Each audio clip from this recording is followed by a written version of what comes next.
Greetings, this is Christine Van Pelt on Gibson County, Indiana, State Coordinator and Lead Coordinator for the Indiana Assembly, and we are continuing with Brett Allen Winters' Declaration of 76, United States Constitution, a Common Lawyer Comments, clause by clause, and the link is at the top, commonlawyer.com, to be able to get that information as well. So what we're going to do first is go through the study guide questions from last week, and we have here here's the recording link for it. Let me get this up here, and then we have this over here. Let's make sure that's in a good view. Awesome. All right, so we are starting with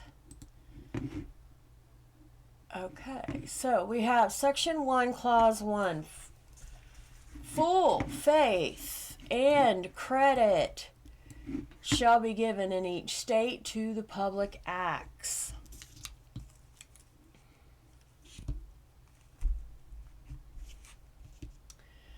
Records and judicial proceedings of every other state, and the Congress may by general laws prescribe the manner in which such acts, records, and proceedings shall be proved, and the effect thereof. Number 2. For example, American courts, both state and federal, honor official legislation, court rulings, and records of foreign countries unless these are shown to be unlawful, unreliable for lack of due process. Number 3, to be sure, each state must honor marriages its sister states have declared valid and trusts settled in its sister states. So they clearly know their trust there. All right, number 4, Section 2, Clause 1, the citizens of each state shall be entitled to all privileges and immunities of citizens in the several states. Number 5, some privileges, however, here we go, such as the right to vote, do not automatically attach to visitors, but require a period of residence, the will to register to vote, and perhaps other qualifications.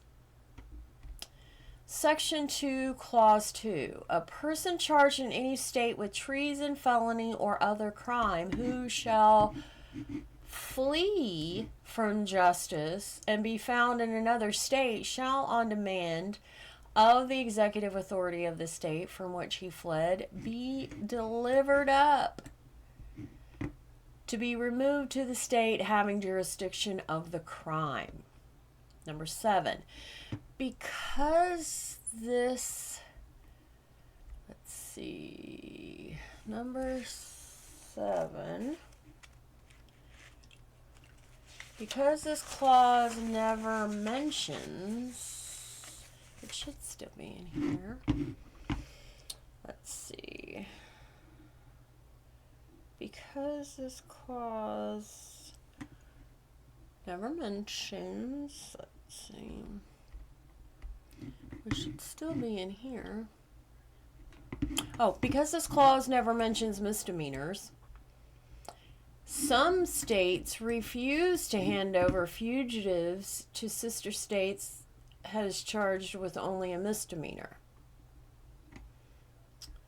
Number 8, each state must judge for itself.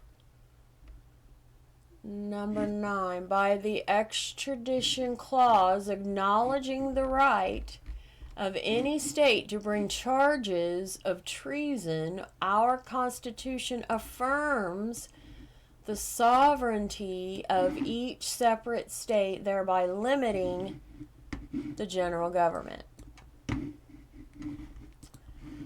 All right, Section 3. Oh, we're going now to Section 3, Clause 1. Here, oh, too far. Here we go. Section 3, Clause 1. New states may be admitted by the Congress into this union, but no new state shall be formed or erected within the jurisdiction of any other state, nor any state be formed by the junction of two or more states or parts of states without the consent of the legislatures of the states concerned as well as of the Congress. Number 11, Congress relied on, let's see, number 11, okay, Congress relied on this clause during the years 1861 to 1865.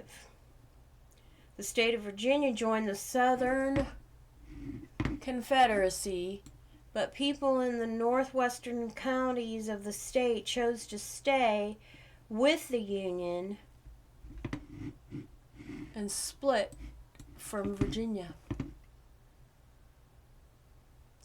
And that's where West Virginia came to be. Section 3, Clause 2.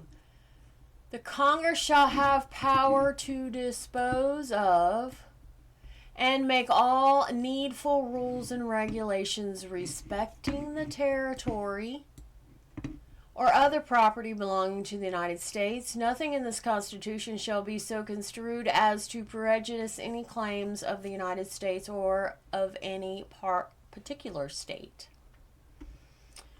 Number 13, the word needful limits Congress's exclusive power over property belonging to the United States. Number 14, since the earliest days of our Constitution, Congress has exercised this power over the United States property to its full reach, Congress alone deciding whether, to whom, when, under what terms it will sell, give away, or otherwise dispose of United States land and chattels. Number 15, Section 4, Clause 1, the United States shall guarantee to every state in this union a republican form of government, and shall protect each of them against invasion and on application of the legislature or of the executive when the legislature cannot be convened against domestic violence. Number 16, in a republican form of government, the people elect representatives to a legislature for purposes of fair taxation and to declare, if necessary, war. Second, this clause requires the general government to protect each state against invasion. This power running with each state's power to protect itself by calling out to muster its militia. Number 18, the common law and... Here we go. The common law and constitutional sense refers only to that form of government that elects legislative representatives that are independent from the executive and judicial offices. Number 19.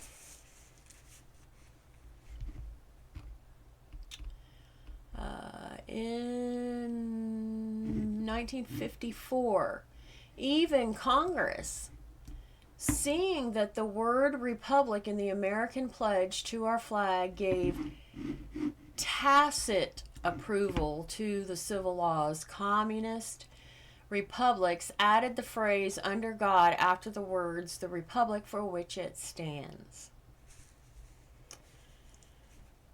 Number 20. Our Constitution intends republicanism only in the sense that the people send representatives to form a legislative body, foremost to ride herd on governors and presidents. Number 21.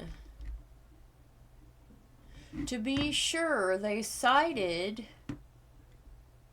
the Greco-Roman styled republics, not for examples follow, but to avoid. Number 22. When they came to put their conclusions of fundamental law in a compact draft, they expressed themselves in terms of the common law, confident that they could be shortly and easily understood.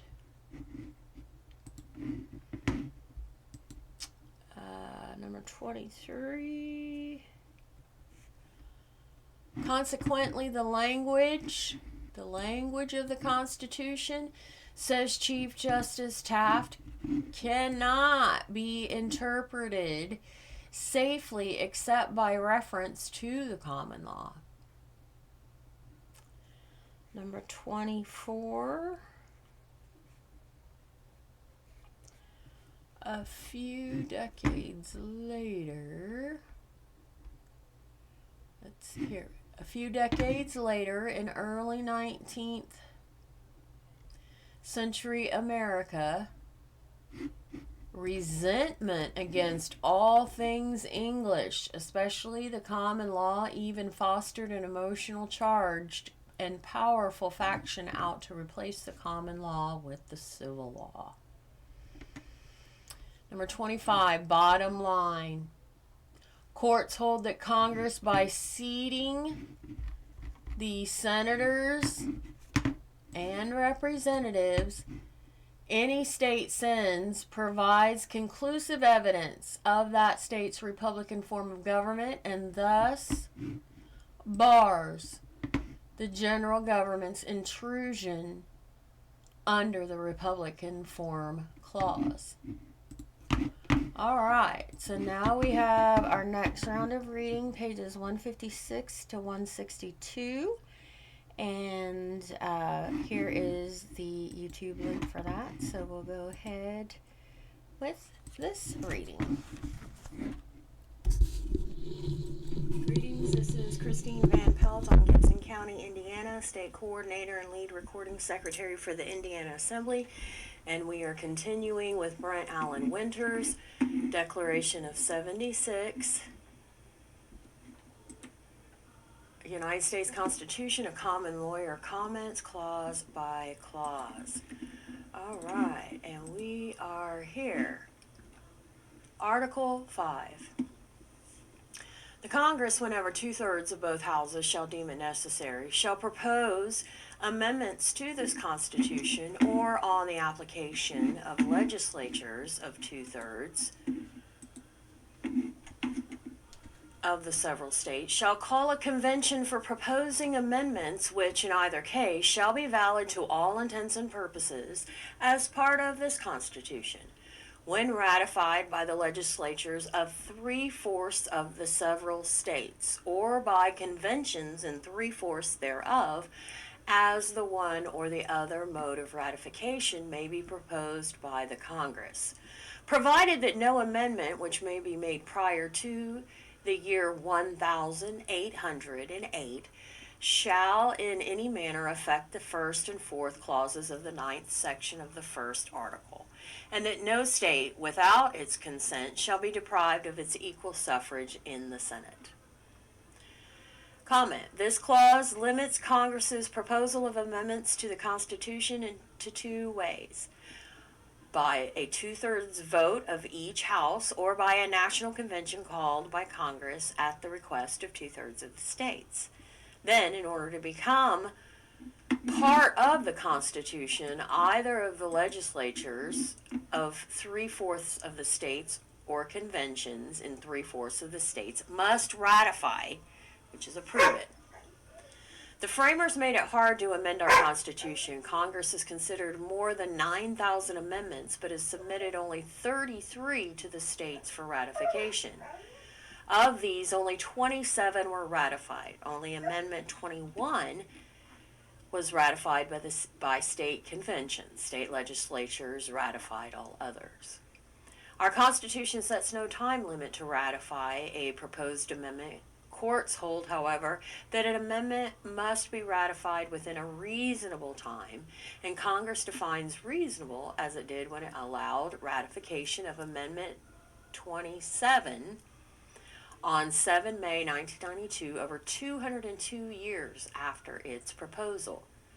Since the early 1900s, most proposed amendments have included a 7-year limit for ratification. Article 6.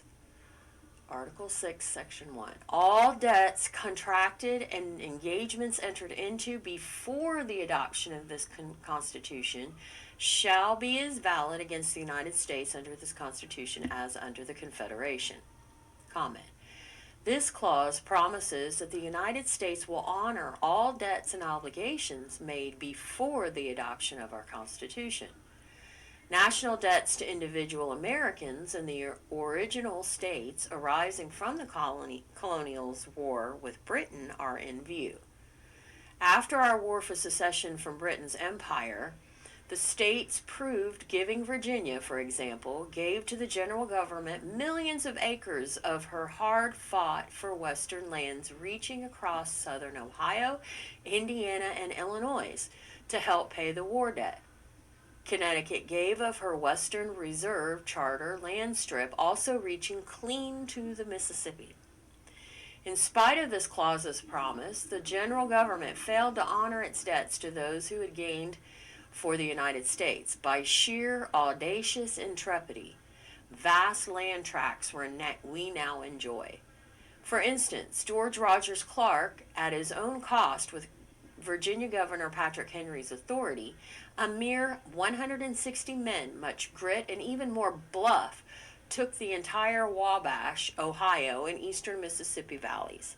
But the general government never paid the debt this clause ensures, and Clark died penniless. See this Handbook U.S. Declaration of 76, Section 23, and comment. Article 6, Section 2. This Constitution and the laws of the United States, which shall be made in pursuance thereof, and all treaties made or which shall be made under the authority of the United States, shall be the supreme law of the land, and the judges in every state shall be bound thereby, anything in the Constitution or laws of any state to the contrary notwithstanding. Comment. The phrase, supreme law of the land, signifies controlling common law due process, procedural law, not end result standards of substantive law, such as the Ten Commandments. Thus does the phrase supreme law of the land denote our Declaration of 76's laws of nature, unwritten, our common law findings of the court, as distinguished from our laws of nature's God written, the Bible. Further, the law of the land dovetails with the Bible, laws of nature's God, because both volumes spring from and are rooted deep in the same source. Bottom line, the phrase supreme law of the land is a comparative, not a superlative. Hence, it signifies no superiority to the Bible's commands written. William Blackstone's Lex Scripta. But a general application of common law due process, stressing how the general government in Washington, D.C. is to proceed, the course it is to follow. In sum, the words supreme law of the land are about courses of procedure, not end result, commands of law results. By declaring agreement among the sovereign states and the Constitution as final authority, this supreme clause is the linchpin of the Constitution, holding together the entire constitutional design. Simply put, when any part of the state law is contrary to, not merely conflicts with, a national law or treaty provision, that part is null. In short, national laws and treaties trump contrary state law. For instance, the Supreme Court found that a national treaty with Canada to protect certain migratory birds made null a Missouri law allowing hunting of those birds. This clause also means that any national law or treaty to be valid must accord with the Constitution. Amendment 6's phrase, the supreme law of the land, echoes Magna Carta's words by the law of the land, meaning due process of law. The words due process of law, says the Supreme Court, were intended to convey the same meaning as the words by the law of the land in Magna Carta. Due process was a 14th century English phrase signifying the procedures fair play demands and that men recognize by natural discernment, i.e. the law of nature's God or natural law. Thus, the words law of the land magnify the common law due process that the words in pursuance thereof demand. Bottom line, this supremacy clause binds no state court to enforce any act of the federal government, whether by treaty legislation that offends our Constitution or any part of it, and especially common law process. Note also, the word supreme is here used not as a superlative but as a comparative. And as such, in the framework of our Constitution's acknowledgement of dual sovereignty between the several state governments and the general government that the people of the states ordain and establish, the word supreme does not purport to raise the Constitution with those laws and treaties made pursuant to it above first principles called the law of God. But further, Magna Carta's law of the land denotes land law as opposed to civil, Latin for city law, also called urban or administrative law. Land law arises from the common law tradition stressing one's rights in property and property and rights, and encouraging production indeed. All wealth springs from land. By contrast, administrative law arises from the civil law tradition, stressing government ease of administration. Administrative law, admiralty law, martial law, and canon law all stem from Roman civil law, that is Justinian's code, which is at heart imperial. Law as command and protection of state power called the powers that be. Because the common law tradition arises from land use and the rights of production, it stresses protection of relationship rights, freedom of association, such as the right to contract. Our Constitution is a brief of common law government. See this handbook, U.S. Declaration of 76, sections 14 to 15, 20, 22, and comments. Finally, and of note, this supremacy clause does not say that our Constitution is the only law of the land. To be sure, our Constitution trumps any other law squarely contrary to it. But our Constitution is only a small slice of our law of the land. And further, anything contrary to our common law is presumptively unconstitutional. Article 6, Section 3. The senators and representatives before mentioned and the members of the several state legislatures and all executive and judicial officers, both of the United States and of the several states, shall be bound by oath or affirmation to support this Constitution. But no religious test shall ever be required as a qualification to any office or public trust under the United States. Comment. This clause requires that both national and state officials give full allegiance not to the United States, but to the Constitution of the United States. It also forbids any religious test for holding national office.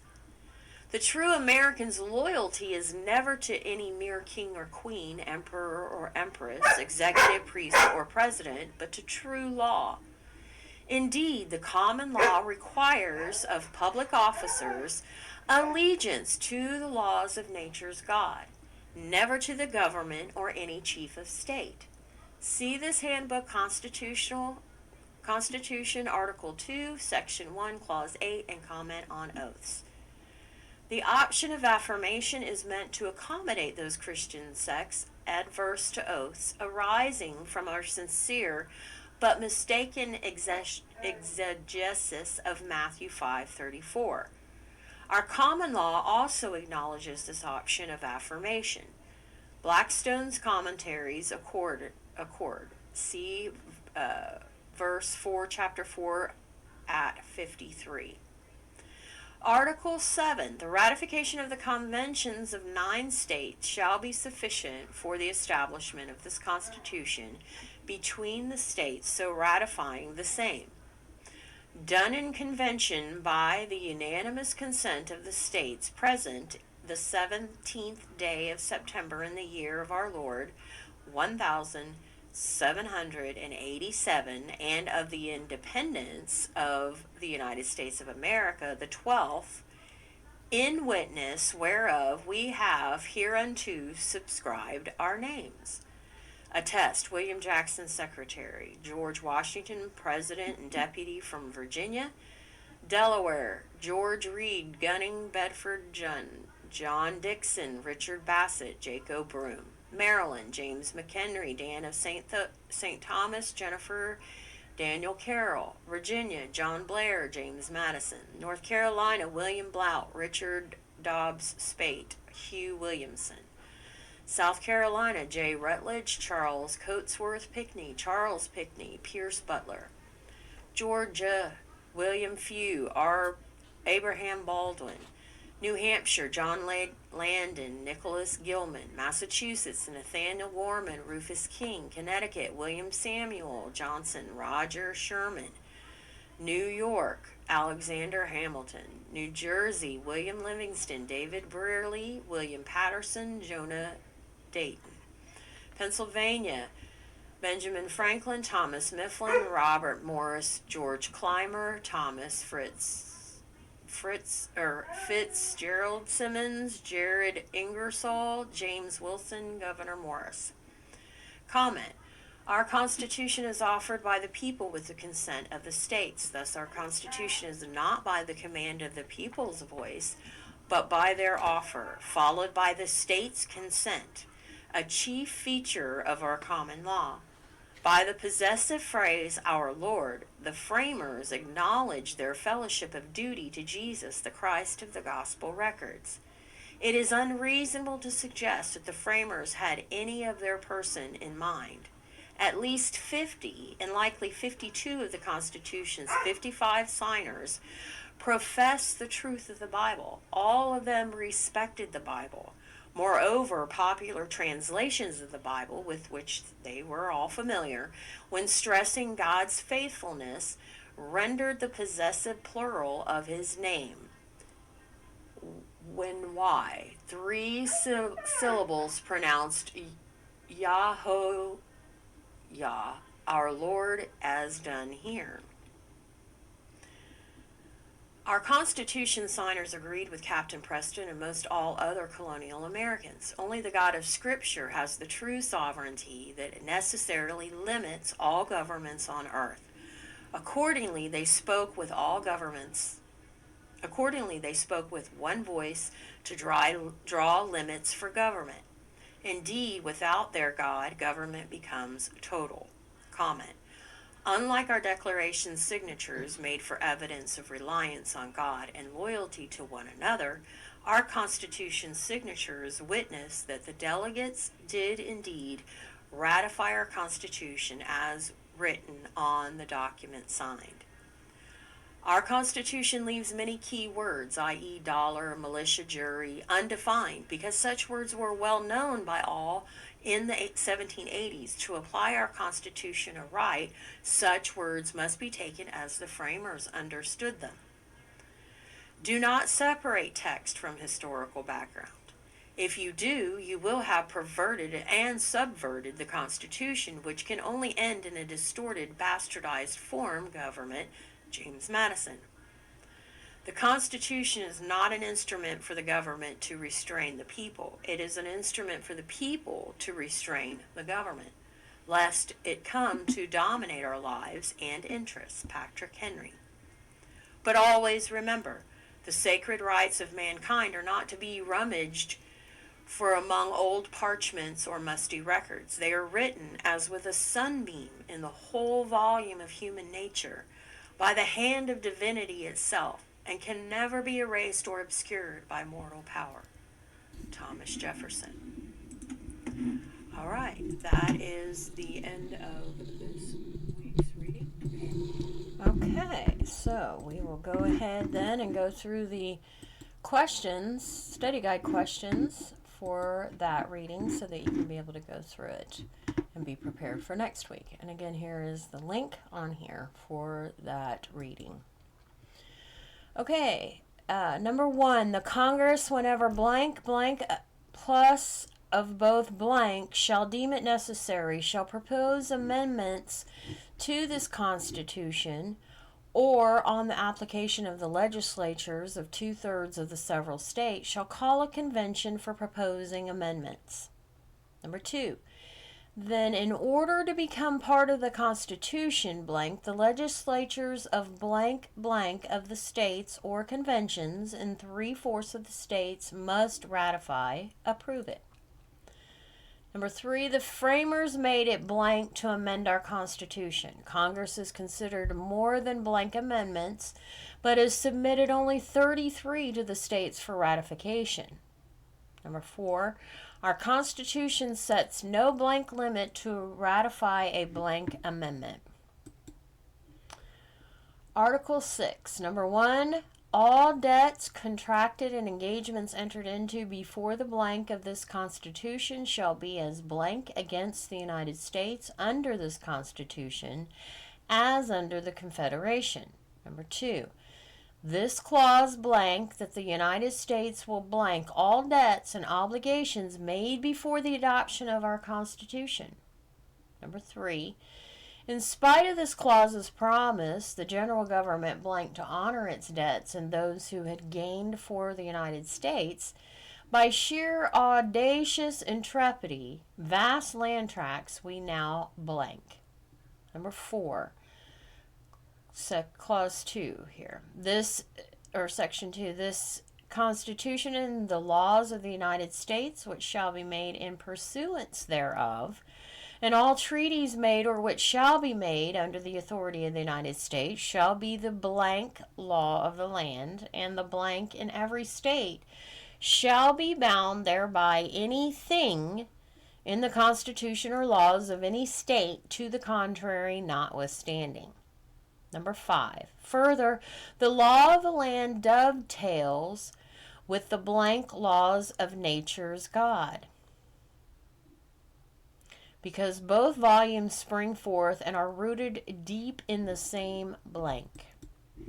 Number 6, by declaring agreement among the sovereign states that the Constitution is final blank, this supremacy clause is the linchpin of the Constitution, blank together the entire constitutional design. Number 7, due process was a 14th century blank phrase signifying the procedures blank demands, and that men recognized by natural discernment, i.e. the law of nature's God or natural law. Number 8, by contrast, administrative law arises from the civil law tradition. Stressing government ease of administration, administrative law, admiralty law, martial law, and canon law all stem from Roman civil law, that is, blank code, which is at heart imperial. Law as command and protection of blank power, called the powers that be. Number 9, and further, anything blank to our common law is presumptively blank. Number 10, Section 3, Or Clause 3. The senators and representatives before mentioned and the members of the several states' legislatures and all executive and judicial officers, both of the United States and of the several states, shall be blank by oath or affirmation to support this Constitution. But no blank test shall ever be required as a qualification to any office or public trust under the United States. Number 11, this clause requires that both national and state officials give full allegiance, blank to the United States, but to the blank of the United States. Article 7. Number 1, the ratification of the conventions of blank blank shall be sufficient for the establishment of this Constitution between the states so ratifying the same. Number 2, it is blank to suggest that the framers had any other person in mind. At least 50, and likely 52, of the Constitution's 55 signers professed the truth of the blank. All of them respected the Bible. Number 3, accordingly, they spoke with blank voice to draw blank for government. Number 4, unlike our declaration signatures made for evidence of blank on God and loyalty to one another, our Constitution's signatures blank that the delegates did indeed ratify our Constitution as written on the document signed. Number 5, to blank our Constitution aright, such words must be taken as the framers blank them then. Number 6, they are written as with a sunbeam on the whole volume of human nature by the hand of blank itself and can never be blank or obscured by mortal power. Thomas Jefferson. All right, that's all of this week's reading and preparing you for next week. Again, first and third Mondays are General and Militia Assembly calls, and second and fourth Mondays are the General Assembly and Militia Assembly calls. And we are teaming with the Kentucky Assembly to share support with state coordinator support, and for Indiana to share with Kentucky, and Kentucky is sharing their Marshal at Arms. Oh, and these are our social media channels: Locals, Odyssey, Rumble, and of course YouTube. All right, I want to thank you all, and we will see you on the next call. Peace and love.